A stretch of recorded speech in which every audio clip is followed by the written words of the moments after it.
अनंत यात्रा और दुखी होकर जीवात्मा अकेला रोते रोते चलता है।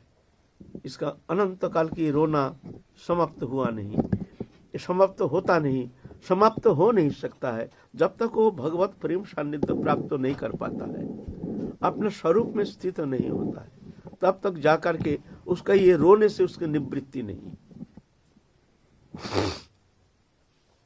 रोना पड़ेगा।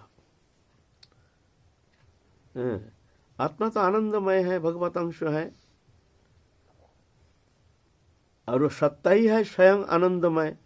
भगवान पूर्ण आनंदमय अखंड आनंद सिंधु, उस सिंधु के एक बिंदु है जीव चैतन्य सत्ता, सत आनंदमय है। आनंद उसको हर समय मैग्नेट की तरह आकर्षण कर रहा है। वो ढूंढता है आनंद, आनंद कहाँ आनंद, कहाँ आनंद। एक बच्चा भी जानता है आनंद के पीछे वो भी घूमता है, लेकिन उसको आनंद प्राप्ति का माध्यम अलग है। वो खाने के वस्तु से कोई प्रेम, मैया के गोदी में बैठ करके इत्यादि नाना प्रकार माध्यम है। एक जो कृमि कीट है वो भी आनंद अनुसंधान में चलता है। आनंद उसको मैग्नेट की तरह आकर्षण करता है और वो आकर्षित होकर के भागता है। आनंद हमको कहाँ मिलेगा, उसका माध्यम अलग है।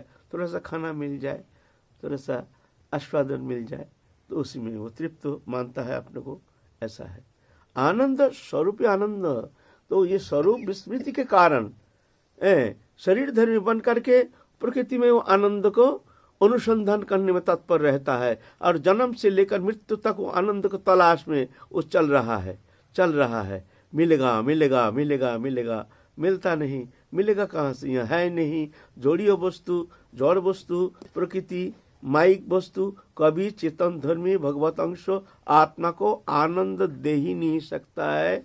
जोड़ियो पदार्थ में, माया में आनंद है ही नहीं। वो तो अंधकार है और भगवान है रोशनी। यह है बंधन, यह है मुक्ति, यह है विस्मृति, वह है स्मृति। यह है दुख, यह है परम शांति। यह है अज्ञान, वह है ज्ञान। ऐसा पूरा विपरीत धर्मी। जैसे इतना दुख भोग रहा है जीवात्मा अनादि काल से, फिर भी मतलब प्रेम वशों के ठाकुर जी का भजन क्यों नहीं करता? भजन मानने, भजन तो स्वाभाविक होता है जब उसको रस मिलता है। जीव समस्त प्राणी जगत सभी आनंद के अनुसंधान में तत्पर है। उसकी जो चेष्टा है, उसका एक ही वस्तु प्राप्ति की इच्छा लेकर को कर्म तत्परता, कर्म चेष्टा, जो भी कर्म करते हैं उसके पीछे हमारे उद्देश्य एक ही रहता है, हमको शांति मिले, हमको आनंद मिले। आप आए हैं छोड़ छाड़ के दिल्ली बम्बई आदि से, किस लिए? वही उद्देश्य है कि वृंदावन जाएंगे, हमको शांति मिलेगी। आपका माध्यम अलग है। भौतिक पदार्थों में वो लोग पार्टी में जाते हैं, होटल में जाते हैं, वो जो भौतिक मायाबद्ध जीव है और भ्रमित होकर उसका कुमार्गगामी है। वो जानता नहीं है उधर दुख है, उधर अशांति है, उधर अज्ञानता है, वह मोह है, वह भ्रम है, वह अंधकार है। वो जानता नहीं है, उसमें सोचता है इसमें आनंद है, जान करके उसके पीछे भाग रहा है। लेकिन उसका उद्देश्य एक ही है, हमको शांति आनंद मिलेगा। शराब की प्याला से वो आनंद लेना चाहता है। बोलो अब क्या कहें? तो और जो चेतन जीवात्मा है, जो जान गए हैं गुरु कृपा से, भगवत कृपा से, शास्त्र कृपा से, उसको चेतन हो गया है, ये अंधकार है, हमको रोशनी की ओर जाना है, हम भगवान के अंश हैं, भगवान से हमारा नित्य संबंध है। तो जा करके वो चलो भाई वृंदावन चलो, वहाँ जाके साधु संग करेंगे, सत्संग करेंगे, भगवत कीर्तन करेंगे, भगवत नाम गुणानुवाद करेंगे, श्री जी का दर्शन करेंगे, ऐसे। तो ये प्रेरणा का एक स्रोत है। पहले जब उसको रस मिलता है तब जा करके वो धीरे धीरे धीरे धीरे उस विषय में वो आग्रही हो करके भजन करने के लिए चेष्टा करते हैं। फिर गुरु उपदेश अनुसार वो चलने के लिए प्रयत्न करते हैं, हमको क्या करना चाहिए, क्या नहीं करना चाहिए। ये बात है ना, तुम क्या कह रहे थे? जैसे जीवात्मा अनादिकाल से भगवत बहिर्मुखता के कारण भयंकर दुख भोग रहा है, हर पदक्षेप में दुख भोग रहा है। इतना दुख भोगते हुए भी जीवात्मा सतत भजन क्यों नहीं करता है? उसको पता ही नहीं ना जो आनंद कहाँ है, उसका अनुसंधान ही है नहीं। यह है मामला। इसको कहते हैं बहिर्मुख जीवात्मा। एक उन्मुख जीवात्मा, एक बहिर्मुख जीवात्मा। जीवात्मा के दो भेद है। सभी जीवात्मा, सभी भगवत अंश, ईश्वर अंश जीव विनाशी, चेतन अमल सहज सुख राशि। एक एमीबा से लेकर के सब समस्त चेतन सत्ता, शुद्ध बुद्धि संपन्न मनुष्य, सब में भगवान है और भगवान सब में समान है। सम अहं सर्वभूतेषु न मे देश्य अस्ति न प्रिय। मैं सब में समान हूं, मेरा कोई देश नहीं, प्रिय नहीं। यह है बहिर्मुख जीवात्मा। जो जानते नहीं मैं कौन हूं, जानने का कोई अनुसंधान नहीं, आग्रह नहीं, तो संसार में शरीर धर्मी बन करके इसमें आनंद है जान करके, प्राकृत वस्तु शब्द स्पर्श रूप रस गंध, इसमें आनंद जान करके इसके पीछे भाग रहा है। मृग मरीचिका जैसे भाग रहा है। मिलेगा मिले, पानी दिखता है, पानी है नहीं, देखने में लगता है पानी जैसे, पानी है नहीं। मृग मरीचिका जैसे मरुभूमि प्रदेश में, रेगिस्तान में, गर्मी के मौसम में सूर्य का किरण से दूर से दिखता है जैसे जलाशय, नील पानी ऐसे। तो प्यासा जो जीव है वो भागता है, मिलेगा, वो दिखता है, दिखता है। ये संसार भी ऐसा ही है। उसको दिखता है मिलेगा मिलेगा मिलेगा, जन्म से लेकर अंतिम समय आ जाता है, फिर भी आशा लेकर बैठा रहता है, मिलेगा मिलेगा। बड़ी अवस्था गया, देखा इतना समय बीत गया, हमारे जीवन के सबसे कीमती समय बीत गया, हमारे इंद्रिय शिथिल हो रहा है, निष्क्रिय हो रहा है। इसका भी एक पीरियड है। सब इंद्रिय के तो प्रकृति जात है, उसका एक सीमा है। उसके बाद ऑटोमेटिक निष्क्रिय होना शुरू हो जाएगा, निष्क्रियता। आंख दिखना कम हो जाएगा, मोतियाबिंद आ जाएगा, देखना बंद हो जाएगा। कान में सुनाई कम देता है, सुनना कम हो जाएगा। चमड़ा ढीला पड़ जाएगा, खाना पचता नहीं। तो हर इंद्रिय इस तरह से शिथिलता आ जाती है, फिर भी चेतन नहीं, फिर भी चेतन नहीं। आंख दिखता नहीं है, फिर भी चेतन। सब वार्निंग आता है, देखो तुम सावधान हो जाओ, तुम्हारी इंद्रिय वृत्ति धीरे धीरे अब नष्ट होता जा रहा है, तुम अब जा रहे हो मृत्यु की ओर। मानने के लिए तैयार नहीं, लेंस लगा लेता है। अब हम देखेंगे, कान में सुनता नहीं, मशीन लगा लेता है। नोटिस आता है तुम जाओगे, बाल सफेद हो जाता है, सब कलप लगा लेता है। क्या क्या लगा लेता है काला करने के लिए। कई दिन काला करोगे, उसमें क्या होता है, फिर भी मानने के लिए तैयार नहीं, चेतन नहीं। चमड़ा ढीला पड़ जाता है। अभी तो ऐसे सर्जरी है विदेश में, चमड़ा को टाइट कर देगा, एकदम चमड़ा खींच करके ना, एकदम ये ढीला ना, ढीलापन को एकदम टाइट कर देगा। बहुत पैसा लगता है, ऐसा कर लेता है। क्या उसमें क्या होता है, तुम्हारे सब इंद्रिय धीरे धीरे शिथिल हो जाएगा, निष्क्रिय हो जाएगा। एक दिन समस्त चेष्टा रहते हुए, समस्त तुम्हारे अंदर प्रकृति संपदा रहते हुए भी तुमको विवश होकर के ये शरीर छोड़ के तुमको जाना पड़ेगा, फिर भी चेतन नहीं। बताओ। तो ये जो बहिर्मुखता अनादिकाल के, ये बहिर्मुखता दोष के कारण जीव भ्रमित होकर के, इसको चेतन जो है सत्संग मिला नहीं, साधु संग मिला नहीं, कौन ज्ञान देगा, कौन समझाएगा। जब तुम ये शरीर धर्मी नहीं हो, तुम इसके अतीत हो, तुम चेतन हो, तुम आनंद स्वतः आनंदमय हो, तुम भगवान का अंश हो, तुम नित्य शुद्ध सनातन। तुम देखो, पीछे मुड़ के देखो, वह अनंत आनंद सिंधु भगवान। कोई कहते हैं, हमको पूछते हैं, बाबा क्या भगवान हमको कृपा करेंगे, भगवान हमको स्वीकार कर लेंगे, हम तो इतना पापी हैं, ऐसे हैं, क्या भगवान हमको स्वीकार करेंगे? हम तो उसका मुंह देखते रहते हैं। देखो ये क्या शब्द, उल्टा शब्द कह रहा है, पूरा उल्टा शब्द। ये शब्द, ये प्रश्न होता ही नहीं। बोले क्यों? अरे भगवान तुम्हारे साथ है, पीछे खड़े हैं। भगवान चाहते हैं जीव हमारे पास आ जाए, आ जाए। क्यों? उसके भगवान का अंश है ना, बहुत प्रिय है। हम भगवान के बहुत प्रिय हैं। भगवान हमारे सबसे प्रियतम, सबसे निकटतम है। तुम भूल गए हो। भगवान तुम्हारे पीछे खड़े हैं, हाथ ऊंचा करके, आ जाओ, आ जाओ, मैं हूं। तुम्हारे पहले भी हम थे, अभी भी हम हैं, पीछे भी हम रहेंगे। तुम मानो या ना मानो, नहीं मानते हो तुम अंधकार के ओर, हमारी तरफ पीछे मोड़ करके तुम अंधकार के ओर देख करके भाग रहे हो। आनंद मिलेगा। अरे आनंद सिंधु मैं स्वयं हूँ। देखो पूर्ण आनंदमय, पूर्ण आनंद घन स्वरूप, सच्चिदानंद स्वरूप, तुम्हारे सबसे प्रियतम हो, निकटतम हो, मैं तुम्हारे साथ हूँ। देखो ना, देखने के लिए तैयार नहीं, वो भ्रमित हो रहा। वो दुनिया का रंग तमाशा, उसमें भगवान का जो आनंद सत्ता का एक रिफ्लेक्शन मात्र, मृग मरीचि का, उसमें है नहीं, आनंद है नहीं, है ना। जैसे मान लो फिल्म है ना, फिल्म देखते हैं। फिल्म क्या है? एक फिल्म होता है, उसमें फोकस, जो फोकस मारता है उसमें, और वो फोकस जाकर के पर्दा के ऊपर गिरता है, तो पर्दे के ऊपर दिखता है, हिलता है, डोलता है, सब कुछ करता है। लेकिन वो जो फिल्म अलग है, फोकस कहीं से आ रहा है, फिल्म कहीं है, देख रहे हैं हम फिल्म, कितना सुंदर नाच रहा, गा रहा।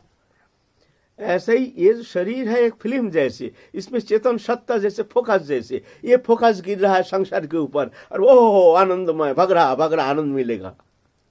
अब देखें फिल्म जो फोकस किस तरह से फिल्म सिनेमा दिखाता है, रील चलता है, उसके पीछे पावर फोकस रहता है, लाइट ऐसा रहता है, फिल्म घूमता है और उसका जाके गिरता है पर्दा के ऊपर। तो ऐसा ही पर्दा है, ये संसार है, पर्दा गिर, वो है नहीं, उधर पीछे कुछ हो रहा है, ये माया के द्वारा। वो फिल्म शरीर है और फोकस है आनंदमय भगवत सत्ता, उसमें फोकस जा रहा है, ये संसार रूपी पर्दा के ऊपर गिर रहा है। और कितना सुंदर आनंद है, नाच रहा, हिल रहा, डोल रहा, गा रहा, कुछ नहीं, सब फोकस है, फोकस भाग रहे हैं, मिलेगा मिलेगा मिलेगा मिलेगा, कितना सुंदर। अंधकार की ओर भाग रहा है, जहाँ रोशनी है उधर तो मुंह घुमाता ही नहीं, जहाँ अंधकार है वहां भाग रहा। और भगवान कहते आजा आजा आजा आजा, मैं तेरे साथ, उसको सुनने के लिए तैयार नहीं। तो कहते हैं बाबा क्या भगवान हमको स्वीकार कर लेंगे? कैसे भूल प्रश्न, ऐसा प्रश्न होता नहीं। अरे भगवान तुम्हारे सबसे प्रियतम निकटतम थे, अभी हैं, पीछे भी रहेंगे। तुम मानो या ना मानो इसमें कुछ फर्क नहीं पड़ता है। हम अगर नहीं भी मानते हैं, भगवान मानते नहीं, जानते नहीं, इसमें कुछ प्रियता का हमारे भगवान के साथ हमारे जो नित्य प्रियतम, सबसे प्रियतम निकटतम संबंध, अविच्छिन्न अखंड आनंदमय संबंध, अविच्छिन्न जैसे दूध में माखन, ये संबंध का डिटैचमेंट कभी होना संभव नहीं है। मानो या ना मानो, नहीं मानने से भी फर्क नहीं पड़ता है। हम मानते नहीं, मत मानो, लेकिन भगवान प्रियतम। तो हम कहते हैं तुम ये भ्रम छोड़ दो, भगवान हमको स्वीकार, भगवान है, रहेंगे, पहले भी थे। तुम क्या भगवान को मान लोगे? भगवान तुमको मानेगा नहीं, तुम क्या भगवान को मान लोगे? पहले तुम स्वीकार करो, देखो वो है, तुम्हारे अंदर स्वीकृति है नहीं, तुम छल कपट कर रहे हो, तुम्हारा मन है संसार में, मुंह में कहते हैं भगवान हमको मान लेंगे, भगवान हमको अपना लेंगे। अरे वो अपना था, है, रहेगा, तुम अपना मान लोगे? तुम अपना मान लो तो देखो वो है, विद्यमान है, तुम्हारे साथ है। ऐसा नहीं पापाचारी, अभिचारी, व्यभिचारी, दुराचारी, कदाचारी, ये सब भगवान देखते ही नहीं। ये प्रकृति जात गुण है, इसमें आत्मा से इसका कोई संबंध नहीं है। आत्मा है भगवान के अंश, इसीलिए भगवान ये अवगुण देखते ही नहीं। क्यों? ये प्रकृति जात है, प्रकृति जात जो है यह प्रकृति के गुण है, ये आत्मा संबंधित है नहीं, इसीलिए भगवान ये देखते ही नहीं। कौन अभिचारी, व्यभिचारी, कुविचारी क्या है, ये देखते ही नहीं। जिस दिन तुम भगवान को ऐसे स्वीकार कर लोगे, तुम जान लोगे जो सबसे प्रियतम हमारे, सबसे निकटतम हो, तुम पीछे मुड़ के देखोगे तो भगवान उसी दिन तुमको स्वीकार कर लेगा। कौन तो प्रतिजानी न में भक्ता प्रणश्यति, तुम प्रतिज्ञा करके कह सकते हो बस मेरे शरण में आ गया, अब ये नष्ट होने वाला नहीं, अब हम तो इसको बस अवश्य अपना लेंगे। हैं अपना था है, थोड़ा सा देखते हैं, थोड़ा सा माया मोह रहने के कारण थोड़ा सा संसार चक्र में रहना पड़ता है। जब तक वो अज्ञान अंधकार और माया मोह पूर्ण रूप से निवृत्ति नहीं होती है तब तक थोड़ा सा रहना पड़ता है। जैसे एक पेड़ काट दिया, काटने का साथ साथ वो जलता नहीं है। आप चाहोगे काल काट दिया, आप बोलो भाई ये जलता क्यों नहीं, ये धुआं क्यों निकलता है, हैं? और काल काट दिया दिखते पत्ता भी उसका हरा भरा है, ऐसे क्यों है भाई? अरे भाई सूखने के लिए समय देना पड़ेगा, हैं? और जब तक नहीं सूखेगा तब तक वो लकड़ी जलेगा नहीं। अग्नि में दोगे तो धुआं निकलेगा, कच्चा है ना, रस है ना। तो जब तक तुम्हारे अंदर विषय रूप रस रहता है, जिस दिन हम शरणागत हो गए हैं उस दिन हमारा पेड़ काट गया, हम जान गए हैं भगवान हमारे सबसे प्रियतम निकटतम हो, जान करके अब हम भगवत अनुशीलन करने के लिए तत्पर हो रहे हैं। नाम जप ध्यान धारणा उपासना आदि जितना भक्तिमूलक अनुष्ठान सब कर रहे हैं, लेकिन मन हमारी उस तरह से एकाग्र नहीं हो पा रहा है, ऐसे तन्मयता नहीं आ रही है। इसका कारण है वो कच्चा है अभी।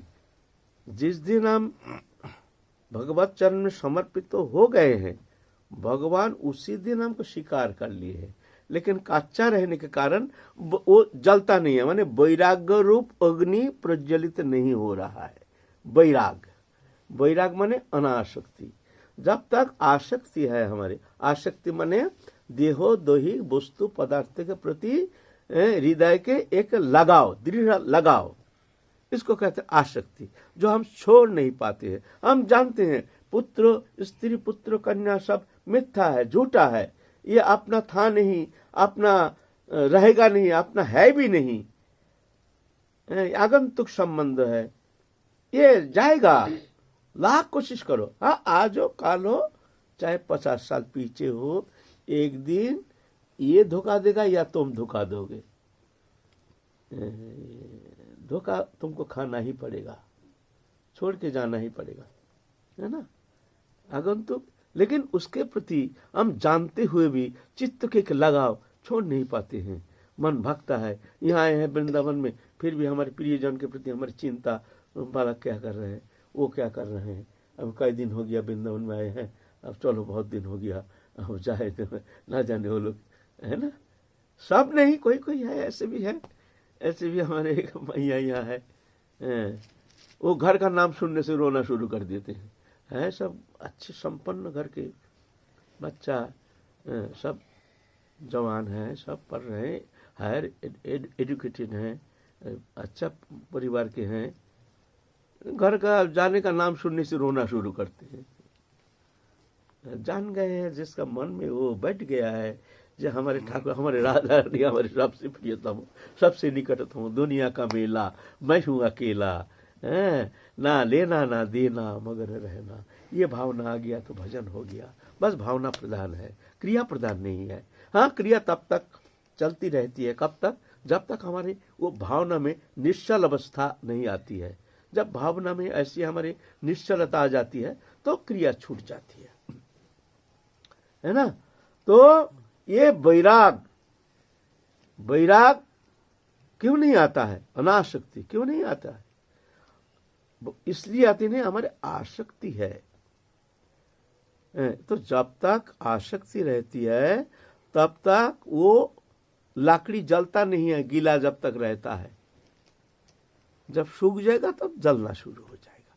तो उसके लिए इंतजार करना पड़ेगा। हमारे भीतर जो विषय रूपी जो रस है ना, ये रस हमारे भीतर वैराग उत्पन्न हो नहीं पा रहा है। वैराग माने अनासक्ति, कोई अच्छा नहीं लगता है, ना खाना पीना, कोई भी जागतिक वस्तु, ये सब अनासक्ति आ नहीं पा रहा है। इसका कारण है हमारे अंदर विषय रूप रस जो है वो भरा हुआ है। ऑटोमेटिकली जब सूख जाएगा तो वैराग ऑटोमेटिकली हो जाएगा। वैराग वस्तु छोड़ना वैराग नहीं है, वस्तु त्याग करना वैराग नहीं है। वस्तु त्याग दिया, सब छोड़ छाड़ के वृंदावन आ गया ना, वो वैराग नहीं है। अनुराग तो तुम्हारे भीतर बैठा है। हमने ऐसा बहुत देखा है जो कि सब बेच बाच के सब छोड़ छाड़ के वृंदावन आ गया, घर भी मकान भी बना लिया, जगह भी ले लिया, रहना भी शुरू कर दिया। बस 1-8 साल धीरे धीरे सब मन हट रहा है, दूर यहाँ अच्छा नहीं है, अभी वैसे ही बाहरी जैसे व्यवहार, चलो हम लोग घर ही चले जाए। सब बेच बाच के फिर घर चले गए, बंगाल में जाकर के फिर रह रहे हैं। ऐसे भी देखा है हमने। हाँ, ये होता है, ऐसा आसक्ति है ना। तो कहते हैं वैराग वस्तु त्यागना वैराग नहीं है। एक जन बड़ा अच्छा संगति दिए हैं, वैराग क्या है, बोलते हैं तुम सुबह उठ करके देखना, जो भी वस्तु पदार्थ है तुम जान लो ये कोई भी पदार्थ ये तुम्हारा नहीं है, तुमसे इसका कोई संबंध था नहीं, है नहीं, होगा नहीं। अगर तुम कायम मन वचन से तुमने ये जान लिया तो मान लो तुम्हारा वैराग हो गया है। आप वस्तु रहे या ना रहे उससे कुछ फर्क नहीं पड़ता है। तुमने जब जान लिया जो ये जो दृश्यमान जागतिक वस्तु है ये, इससे हमारा कोई लेना ना देना, मगन रहना, बस तुम ठोस वैरागी हो जाओगे। तो तुम ठोस, तुमको वैरागी कहलाओगे। तुम वैरागी नंगा होके जंगल जाने से वैरागी नहीं होता है। घर में रह करके भी तुम एक अच्छा ठोस वैरागी हो सकते हो। अनासक्ति, अनासक्ति, ये अनासक्ति बस कोई भी वस्तु हमारा, ये शरीर तक हमारा नहीं। शरीर के प्रति भी मोह छोड़ो, ममता छोड़ो। शरीर भी बड़ा खतरनाक मोह है शरीर। तो भगवान कहते हैं समोहं सर्वभूतेषु न मे देशो अस्ति न प्रिय। मैं सब में समान हूं, मेरा कोई देश नहीं, मेरा कोई प्रिय नहीं। ये है बहिर्मुख जीवात्मा के लिए भगवान का ये शब्द, जो भगवान से कोई संबंध नहीं, जानते नहीं, मानते नहीं, चिंता नहीं करते, ना आग्रह है, ना इच्छा है, ना रुचि है, ना विश्वास है। भौतिक पदार्थ में समस्त शांति, सुख शांति और शरीर मैं हूं, ऐसे भावना लेकर के संसार चक्र में घूम रहा है। इसको कहते हैं बहिर्मुख जीवात्मा।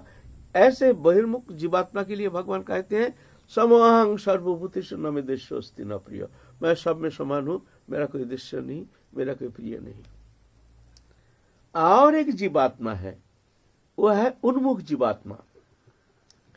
उन्मुख जीवात्मा कौन है? जो जान गए हैं भाई, गुरु उपदेश से, महत उपदेश से, शास्त्र उपदेश से, संत वाणी सुन करके उनके मन में चेतन हो गया जे भाई शरीर मैं नहीं, शरीर संबंधी वस्तु मेरा नहीं। तो मैं कौन हूँ? मैं राधा रानी को हूँ, राधा रानी मेरी है। या अपने इष्ट जो अब तुम भजन करते हो, भगवान अनंत है, नाम रूप अनंत सब है, जो भी स्वरूप तुम उपासना करते हो, मैं भगवान का हूँ, भगवान मेरे हैं। ऐसे जान करके संसार में रहते हैं।